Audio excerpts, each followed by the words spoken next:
Okay, let's do a video. Why am I getting an echo? Anyway. Yes, so today's topic, I want to, it's been a little while, so glad to be back.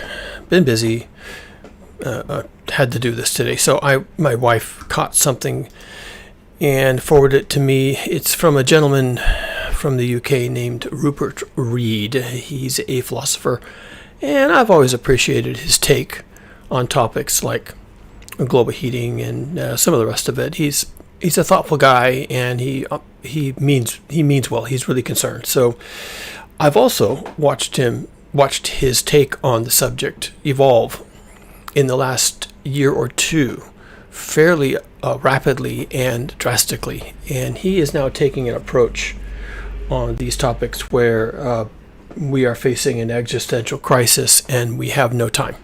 We must do something immediately to save ourselves. And if you're on my channel very often, if you're new, then welcome to the channel. You might want to go back and take a look at some of my other videos, other live streams that I've done. Then his take won't be too jarring for my followers here. But I think it's good to surface these other voices, because they all have something slightly different to say, and we need a lot of conversation about this. Although, to the point of his article, it's an email, but to the point of his point, we've actually talked about this too much. So maybe we don't need more conversation. Anyway, so here's what he's doing here is he's announcing the launch of a new paper of his in March of this year, and the title of the paper is "We Need a Plan B, Engaging with the Realities of Catastrophic Climate Risk," written by himself and two other authors, Theo Cox and Liam Kavanagh, under the Climate Majority Report. So I don't know, maybe he does this periodically, but I'm interested here in how he is promoting his next project, because I've heard him say things like this in other contexts besides this one, and but this is a good summary. So here's what he has to say, and I'll react to it momentarily. For decades, we have been arguing about exactly what climate chaos will look like. Will we be able to solve these arguments while there is still time to act? That's his question. He will answer that shortly. You are probably reading this email because you know or seriously suspect the UK faces climate and nature risks that we are unprepared for. We may not know exactly when and where they will happen, although their impacts and probability keep getting worse. He has noticed.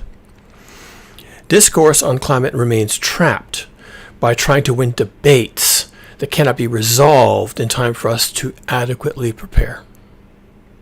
I'm going to come back to that in a minute. Join us March 10th, GMT, for an online launch of our latest report, We Need a Plan B, Engaging with the Realities of Catastrophic Climate Risk. You can look that up on the internet, March 10th. His project is called Climate Majority Project. Continuing. Here we argue that it is a profound and dangerous mistake to assume that climate debates will be, quote, won politically before disaster strikes. From disputes about over economic growth and degrowth, to disagreements about modeling, technological breakthroughs and tipping points, consensus at the scale and speed required is unlikely. Yeah, some bullet points. Most people agree that things are bad, and they are getting worse. Our economic system feeds conditions for planetary chaos. So it's time for a serious shift. Bullet points. Beyond interminable arguments, embracing precaution and no regrets action, developing a credible, attractive Plan B for national resilience, including community adaptation, food and energy security, stronger local economies, resilient infrastructure, future-fit education, living by better values.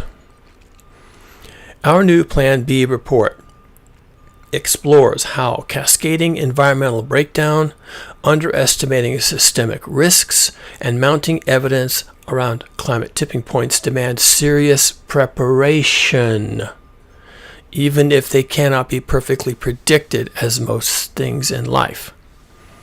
Using the growth-degrowth debate as a case study, the authors argue that betting the future on winning ideological battles is a losing strategy.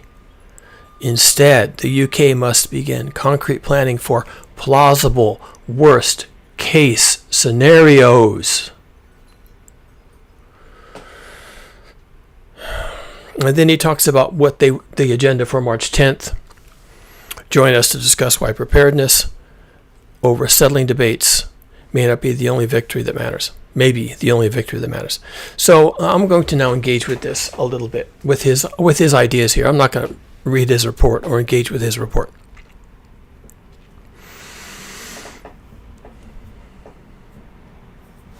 Before I continue, my book, It Was 100 Days, is available on Amazon. It is an end of civilization novel, paperback and ebook and hardback, priced to move. And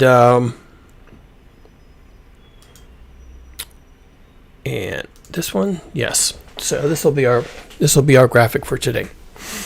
I'm also coming out with a second novel called Ariadne, which is about the confluence of global heating and artificial intelligence, the rise of artificial intelligence, and the collapse of civilization. So wish me luck on that. I'll have more about that as things progress. It's shaping up to be a very large work and a lot of work. And I may have a Kickstarter. So if you're interested in supporting my development of that, possibly even into a Netflix miniseries, that's the hope. So if you're interested, leave a comment. So here he's saying, and I could put this up, but I'm not going to. It's an email. We may not know exactly when and where they will happen, although their impacts and probability keep getting worse. If you've been paying attention, and I know it's hard to pay attention all the time, right? We all have issues in our lives. So that's my job, right? Help you pay attention. If you've been paying attention, then you will have noticed that the situation with, for example, just extreme weather has gotten completely unhinged. The Earth dynamic system, the wheels are falling off. We're getting extreme weather as a result. Everything you thought you knew about your climate, your seasons, your weather, the behavior of the atmosphere over your nation, your county, your wherever, is out the window. We're off the map at this point. We've been off the map since about 2023. Some bad things happened in 2023, so such that climate scientists just were gobsmacked and didn't know what to think, didn't know what to say, didn't know what to think, couldn't understand it, and to really, even as late as 2026, still don't understand it. Bad things happened in 2023. Worse things happened in 2025, and the situation is not better. And it's not going to get better. And through all this, we've been arguing about, is global heating real? Is it even a problem? Maybe it's a good thing. And these kinds of debates about what should we do? Should we wait for technology? Should we wait for a global response? Should we just wait and see what happens first? Should we mitigate? Should we adapt? All these arguments are just eating up time. That's all they're doing, and have eaten up time. Furthermore, this was a strategy by the energy companies to eat up time, to forestall far into the future the occasion when people must do something, and not wanting people to do anything. And so if they can tie you up in argument and debate, then they can walk away every day knowing that this was a day when you didn't do anything. But of course, physics wins. If someone can convince you to jump out of the back of an airplane without a parachute, and then that's their game, and they're just going to convince you to do that, and then you go ahead and you do that, and whatever story they sold you, oh, you'll just sprout feathers and wings and you'll just fly like a bird. That's why we jump out of the back of airplanes without a parachute, so we can become birds. Whatever story or fairy tale they sold you, when you finally get around to jumping out of the back of an airplane without a parachute, you're going to discover this thing we call gravity, and gravity wins. And you don't sprout feathers, and you don't become a bird, and you don't fly off into the sunset, and you don't enjoy anything at all from that experience, except you're going to hit the ground and splat and die. Because gravity. So all these interminable debates, all this occasion for discussion and all this, academia, and really all this research that we have to do to make sure we're doing the right thing, and that we understand the system, and the models have to be adapted, and we need more grants, and we need to go to the Arctic, and we need to go to the Antarctic, and we need a bigger boat, and we need more boats, and we need more instruments, and we need more satellites, and we need more data and more models and better models, and let's just keep churning through the debate and the discussion as if we don't know what we're doing, and we don't know what the problem is, and there's going to be a problem someday, but not today. That's what we've been doing. And what he's saying here is, that has to stop. That has to stop. Because now, gravity. Now, we're stuck. Global heating, climate change, whatever you want to call it, is here. It's destroying entire countries. Torrential rains, record heat, record cold. It doesn't seem like it's all global heating, but it is. And so here it is. The time has arrived. And so he's a little bit desperate. Rupert Read and his other two co-authors are a little bit desperate.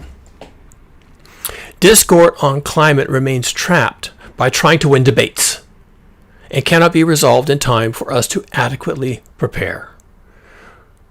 Adequately prepare. The analogy is the Titanic has hit the iceberg. Some people think the Titanic is unsinkable. Some people think the Titanic didn't even hit the iceberg. Some people don't believe a word of it. Some people are looking over the edge and looking at the crack in the side of the Titanic and watching the water come in, and they're arguing about how much water is coming in. They accept that we hit the iceberg, but maybe the amount of water isn't that important. And some people are noticing that the deck on the Titanic is beginning to tilt a little bit. And some other people say, well, that tilt suggests that the water's coming in. Someone else says, well, that tilt is for something else. There's too many people on the front of the boat. If people would just not all be on the front of the boat wouldn't be tilting into the water. We need to get people onto the back of the boat, balance the boat, and it won't be tilting. This is the argument that you would have on the Titanic, because you don't want to deal with it. So you just argue, and then you go to the bar and you get a drink, and then you place bets, and you're all drunk at the bar and you're placing bets. Is the Titanic sinking or is it not sinking? Is it sinking fast or is it sinking slow? Will it float until we get to New York, or will it sink before we get to New York? And will another boat come along and save us, or will another boat not come along and save us? And they're placing bets, and they're drinking, and they're smoking cigars, and they're at the bar, and they're eating the meal, and they're eating the dessert. And the deck of this is tilting, and everyone has their own ideas about why that is. And they're talking, debating, and arguing, and betting, and laughing, and smoking, and drinking, and then the Titanic sinks. Meanwhile, there is a few people who understand that the Titanic is sinking. They just take that as given. And so they're asking a whole different bunch of questions. How do we survive this? Is there a way to survive this if the ship sinks? Oh, lifeboats? Do we have those? Do we have lifeboats? Oh, we have some, but not many? Oh, so there's a limit. Okay, how do we determine who gets on the lifeboats first? How do we determine who gets left behind on the ship to go down with the ship? That's a whole nother bunch of people having a different conversation about the Titanic after it hits the iceberg. Right? So the people that are still debating it and still arguing it and placing bets and making a game out of it are going to go down with the ship. Is that a problem? I don't know. Maybe it's not a problem. Maybe that's just how it is. Rupert Read, as a philosopher and a humanist, is not satisfied with my answer that, well, maybe that's just how it is. And he's proposing that we have run out of time We can no longer debate this, and now we must adapt. Here we argue that it is a profound and dangerous mistake to assume that climate debates will be won politically before disaster strikes. This is worth reading again. It's a long sentence. Here we argue that it is a profound and dangerous mistake to assume that climate debates will be won politically before disaster strikes. He's arguing here wrong word. He's suggesting, he is observing that we will do what we do politically because why? Politics, economics, because of reasons. That we will do the thing we always do. We will debate this into the ground and run out of time. I propose we have debated this into the ground for 70 years and we have run out of time. I don't think there's any time left. He is getting to that point, but he's not quite there yet. But he's clearly getting close to that point that we have run out of time. Maybe we can launch a few lifeboats. Maybe we don't even do that. I have said on this channel many times, and once again, we have another voice saying the same thing. I think that 999 people out of 1,000 are about to perish. Abruptly. Like over 5 years. This thing is going down. He's noticing this thing is going down.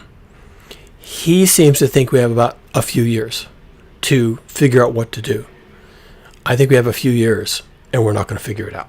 So maybe that's where Rupert Read and I depart. He thinks we can figure this out. I have determined already we're not going to figure this out. Now, maybe that's a personality flaw on my part, but I'm looking around and I'm not seeing anybody taking time to get to the lifeboats or even have that discussion. If we were actually on the Titanic and it had hit an iceberg and the deck was tilting and we know the water's coming in, then we would know to ask for a lifeboat. Big boats have lifeboats for the purpose of escape from exactly that scenario, sinking or fire or alien invasion, whatever else is going on. But in the context of civilization, what constitutes Plan B? It certainly isn't pumping oil, more oil or different kind of oil or doing something different with the oil. And that's why I have this graphic up.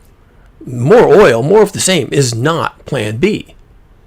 Plan B looks completely different than everything you thought was eternal and sacred. Everything that you and I and everyone else on a daily basis relies on is about to vanish. If we were on the Titanic and the Titanic was sinking, the Titanic is about to vanish. Okay? Now what? That's the question. What are you going to do without the Titanic under your feet to hold you up and keep you out of the water? Now, my first novel, It Was 100 Days, examines that. I take a technical approach to technical meaning. I hew as close as I can to reality, meaning what would it be like? It is speculative, but I speculate on what people would likely do, what would happen to them in that environment. If I was writing about the Titanic sinking, I would want to write a novel about what's it like to get to the lifeboats. What do they look like? Where are they? How do you operate them? How do you get into them? What do you bring with you? What's it like to be lowered down into the freezing Atlantic Ocean? What's it like as you drift away? What's it like to be rescued? That's the novel I would write about the Titanic. And that's the novel I wrote. Currently available on Amazon. It Was 100 Days. My next one is somewhat related, although it includes artificial intelligence, because I think now things have evolved a little bit. He's asking the question. He is proposing the proposal that it is a dangerous mistake to assume that climate debates will be won politically before disaster strikes. We're never going to settle this. We'll still be at the bar, smoking cigars, drinking expensive whiskey, and placing bets on whether or not the Titanic is sinking. We will still be doing that as it slips beneath the waves. That he's saying that is now the risk. That we will continue to debate this. We will continue to have arguments about this even as it sinks beneath the waves. From disputes over economic growth and degrowth, to disagreements about modeling, technological breakthroughs, and tipping points, consensus at the scale and speed required is unlikely. We are debating ourselves to death. Consensus at the scale and speed required is unlikely. He's given up. He's given up. He doesn't think we're going to do it. I don't think we're going to do it. I don't think we're going to stop discussing it. I don't think we're going to stop debating. I think we're going to have plenty of people like Donald Trump and all the others, and it'll happen in the UK, and it'll happen in Europe, and it'll happen in China, and it'll happen in Australia.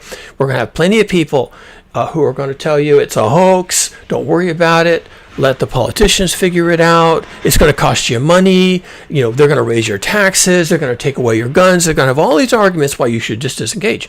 And most people will simply disengage. And they'll go down with the ship. 999 people out of 1,000 are going down with the ship, folks. Well, that's what's going to happen. Now, Mr. Read is worried about that. I am predicting it. There's nothing I can do about it. Yeah, there's nothing I can do about it. And he's got this report, and he wants you to show up on March 10th. Well, good on him. He's still fighting the fight. He's still arguing that people should get to the lifeboats. Me, and not so much. I mean, people will. They will get to the lifeboats, but they'll wait until the last second. They'll figure out at the last moment what that really looks like on the ground. They're going to run into a community of like-minded people, or they won't. They'll circle the wagons, they'll build the walls, they'll do whatever they have to do. They'll find supplies of food and water and electricity. They'll pull their lives together into a different way of organizing themselves, and then they'll have a lifeboat. Or they won't. And my guess is that most people won't, even if they try, even if they want to, even if they see the problems at the very end. Okay? They won't be able to draw together a consensus. And consensus at the scale and speed required is unlikely. Now he is adapting, that's what he's doing. He's adopting a course of action that is called adaptation. The earlier course of action that has been proposed by scientists and politicians and economists was called mitigation. Mitigation is when, if your property is flooding, you build an earthenwork to keep the water out. If sea level is rising, then you build seawalls to keep the sea out. Or you install pumps to pump the water out after it comes in. This is all mitigation. Mitigation is putting your house on stilts. Mitigation is moving your city inland.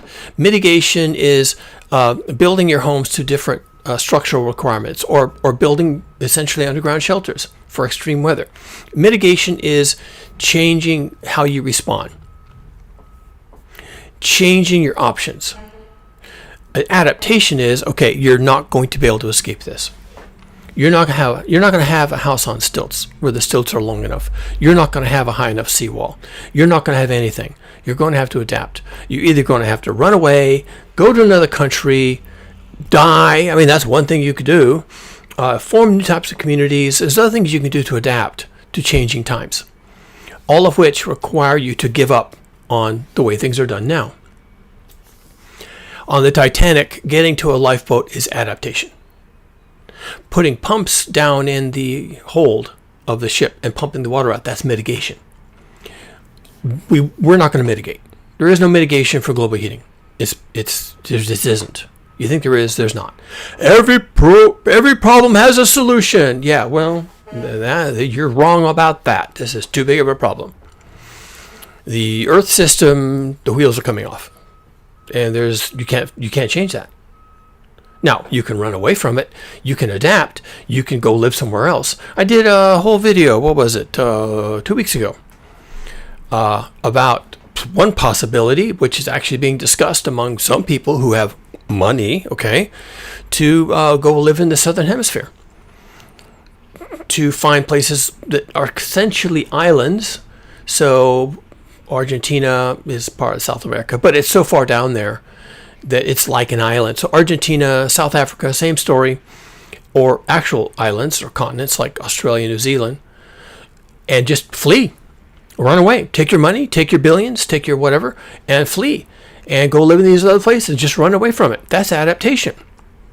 Now, I did this video, it was a long video, it was like almost an hour and a half, about talking about that and why that, how that might work, how it probably won't work, what you would have to do to make it work, and just looking at it just from engineering and science and just basic mathematics. What would be involved? How would you change the infrastructure in these places in the South? How would you update them? How would you manage them? How would you bring all the refugees in? How many people could you bring in a year and resettle them?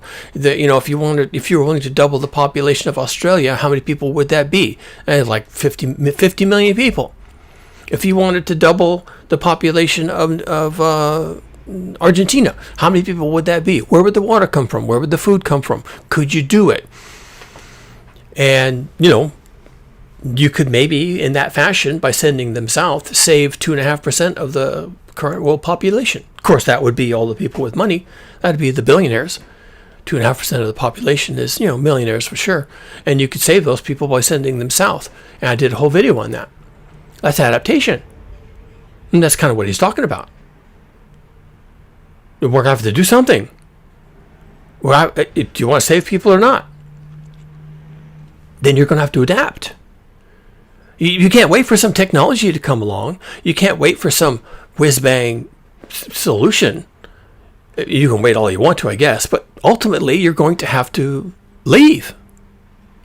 Now, Rupert Read is an Englishman, right? He's British. He lives in the UK. So he is looking at his island nation and their particular set of problems. And island nations have unique situation. Some of it good, some of it bad, some of it meh. We don't know. And so when he is publishing, we need a plan B, engaging with the realities of catastrophic climate risk, he's probably talking about the UK.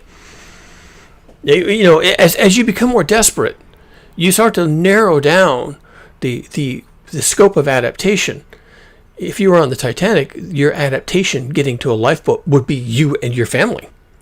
You're not thinking about the crew and the other passengers and the people who are smoking cigars and drinking whiskey and placing bets in the bar. You're not going to save those people. You're not thinking about those people. In fact, you're probably glad that they're sort of out of the way. They've volunteered to stay on the ship. So you and your family maybe have a better shot at getting on a lifeboat.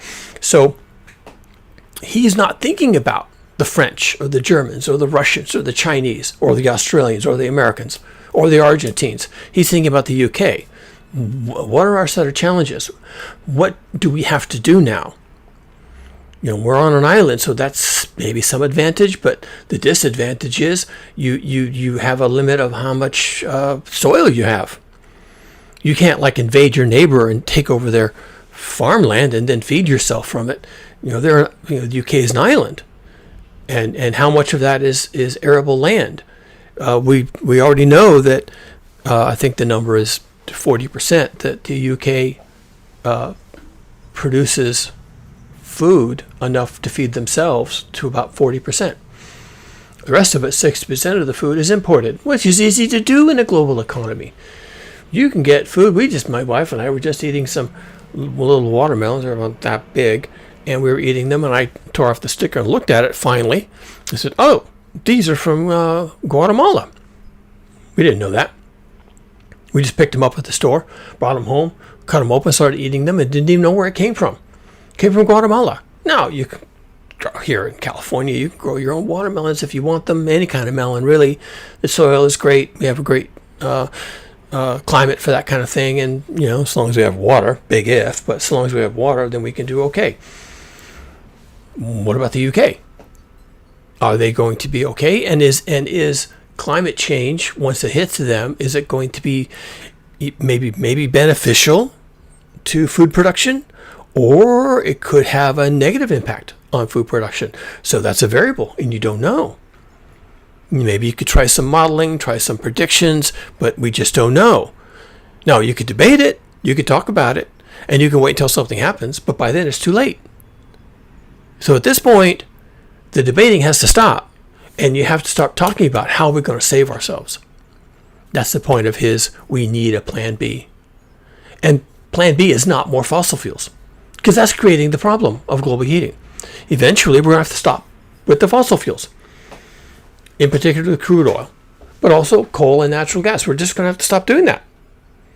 And if you're living on an island and you don't have access to, now all of a sudden, all these food imports, because we've given up on fossil fuels, so you don't have cargo jets, you don't have cargo boats, you're not really connected to the mainland anymore. Maybe you've even deliberately cut off your connection to the mainland.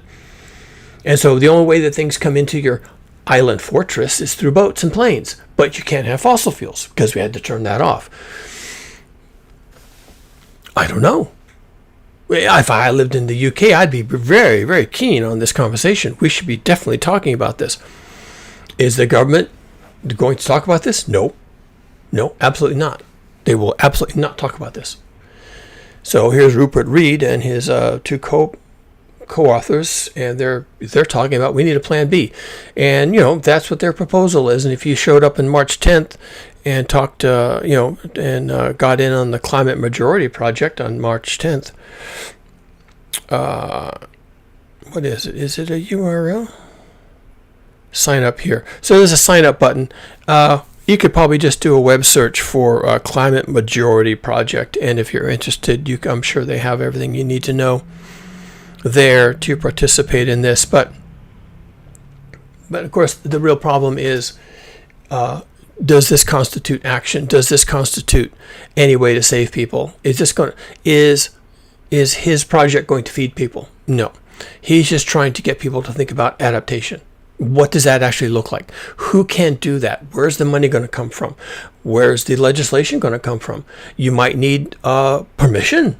You might actually need permission to adapt, especially in some place like the UK, which has been around for hundreds of years, right? Going back to the time of the English Empire, the British Empire.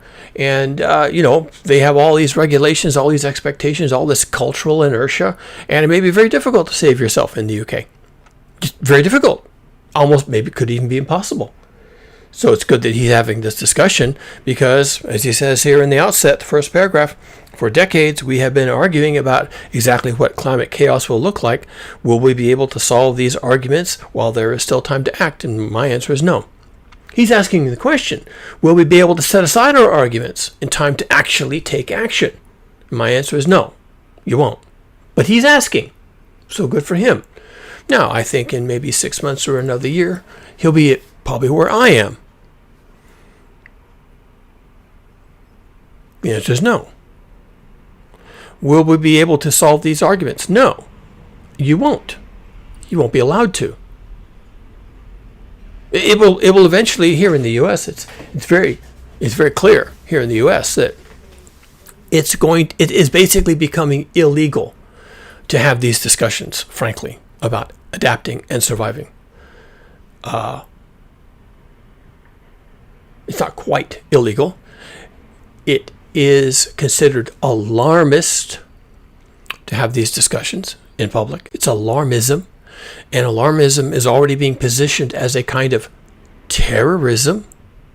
And you think I'm overreacting and I'm overstating it. I'm not. No one wants to be alarmed. They don't want to hear it. So if Donald Trump or some other authoritarian, whether here or in the UK or France or South Africa, if some other authoritarian comes along and says, people don't want to be afraid, therefore we will make alarmism illegal. If they do that, the people will say, good, because they don't want to be afraid. That's how people are. So when he says, will we be able to solve these arguments while there is still time to act? He's asking the question. He's proposing that maybe that's an argument we should have, ironically enough. And I'm saying, no, you won't. solve these arguments while there is still time to act.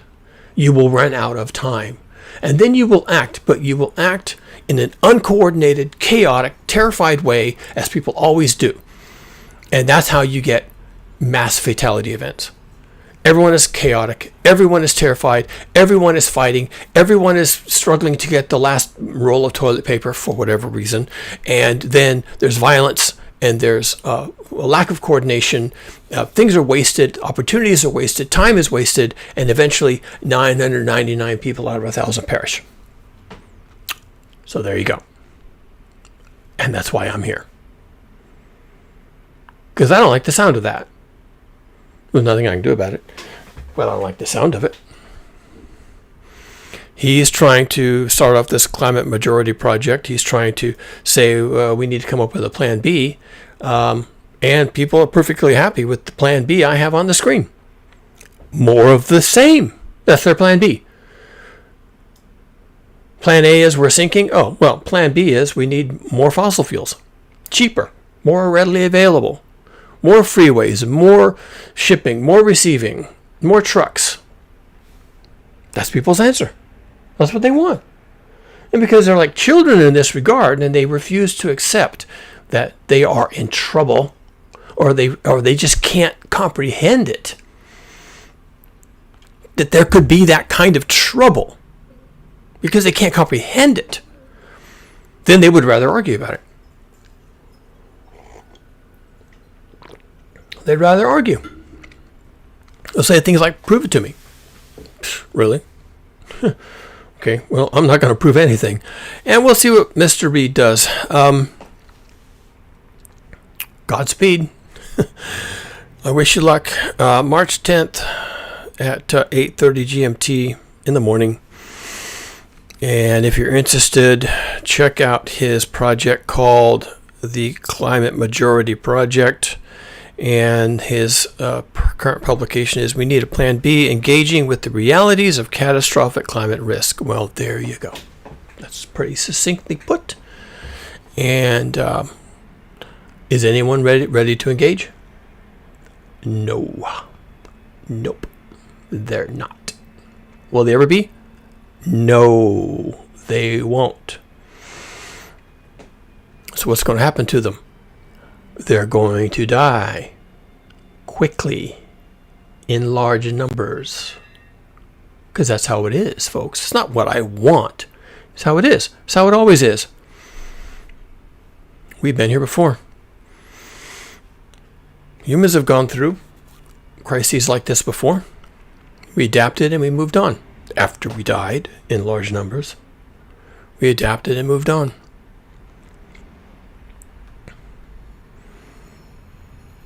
So that's what I got. We'll do some more videos. I've been, like I said, been really busy. I want to talk about Antarctica. I did my video about fleeing south, and I deliberately in there said Antarctica, even though it's a continent in theory, is not an option. But I kind of teased the possibility that for some people with a lot of money, it might be an option. So I'd like to do a video on that. I don't think I want to script it. I'm just going to come on here and do what I just did. Just talk about it in broad stroke terms, but it's kind of fun to think about. It's the sort of thing that would go into my novel, Ariadne, as people try to adapt and escape.